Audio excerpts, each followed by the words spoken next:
Okay. So on March 17th, I went to work. It was my 1 month work anniversary. I just got this job and I was like really, really, trying not to do too much. I'm just now getting there, whatever. I felt the pain in the morning, but I pushed through. I get to work. I drop my daughter off, get to work.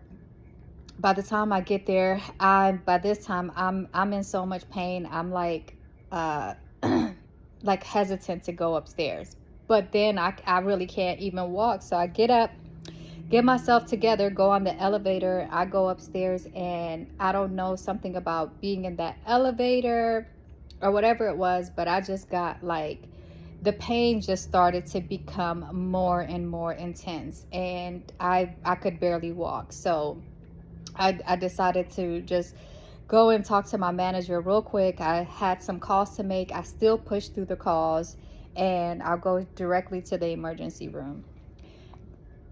Excuse me. I get to the emergency room, and they basically, run some tests, and they come back and they're like, oh, yeah, you have kidney stones. We recommend you go see a urologist, blah, blah, blah, whatever. So I'm like, okay, cool. I called the urologist, and my insurance was supposed to hit for my job in May. So I set the appointment up in May, thinking that I had time. I mean, I honestly did not know the severity. I just thought I had time. A few weeks go by, and maybe a month. Well, okay, so on the day that everything changed, on the day that I was admitted to the hospital, it was Sunday night. I started April 12th. April 12th. I started to feel the pain at nighttime, and by now, because I've already had like a C-section, kidney stones before, my appendix removed, I'm very tolerant of pain. So I really have to be in a lot of pain before I go to the extreme measures of like going to the emergency room again and whatever. But this pain just would not let up. All night I am just starting to feel less and less strong. I'm starting to feel dizzy. I am sick to my stomach, and this pain is unbearable. So I text my friend Bree, which is God, that is an angel on earth. And I mean, they said that it's all about the quality of your friends, not the quantity. And if I have one friend, that's a million. That friend right there was a million friends for me at that moment. Anyway, so I text her. I said, Bree, when you drop your kids off, can you please come and take me to the emergency room? I literally feel like I am about to die. So she says, of course. She come to my house, and I'm still trying to manage.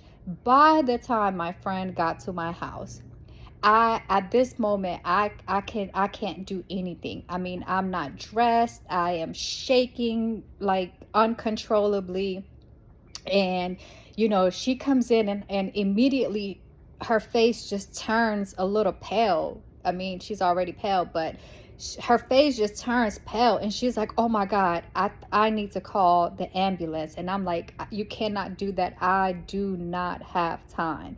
So she clothes me. She, I mean, because I could not even get myself ready. This is how much pain I was in. So she gets me ready, and she's very scared to take me down the stairs. She's like, Smary, are you sure that we don't want to call an ambulance? Like, I really just don't want to cause any more any more issues to this.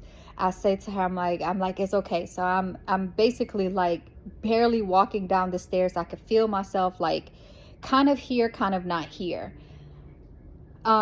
And we decided to not go to the same hospital that I normally go to, because I said to her, if you take me to the Gwinnett Medical or Northside right here on Pleasant Hill, they're not going to take it serious. They're just not. I just know, because I've been there before.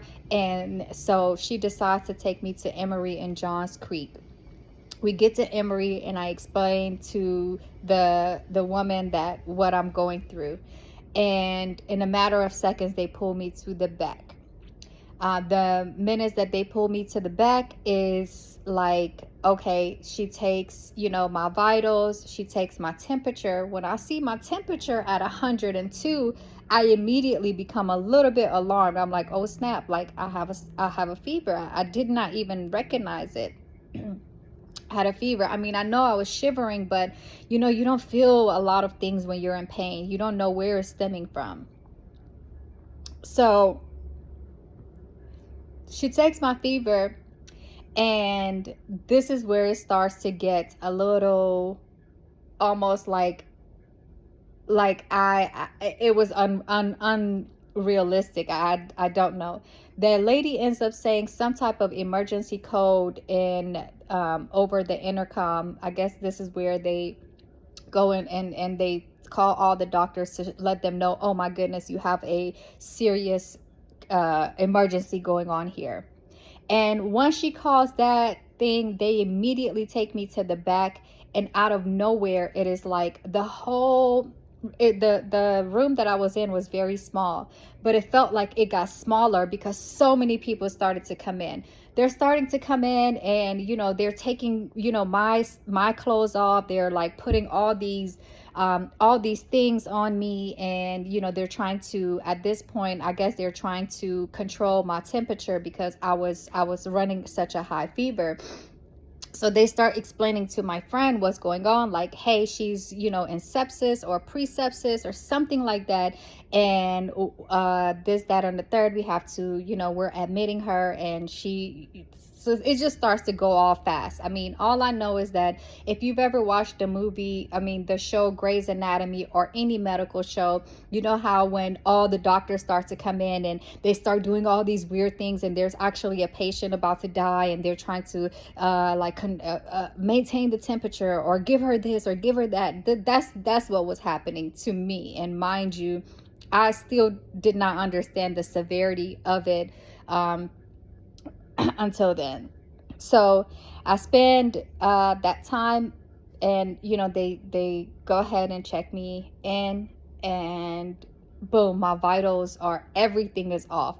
My red blood count, my white blood count, my anything that you can think of, my potassium, calcium, everything was just completely off. Like, I really feel like the doctors thought that they were going to lose me, and I'm going to leave that right here for right now, because this is a lot, and to be continued.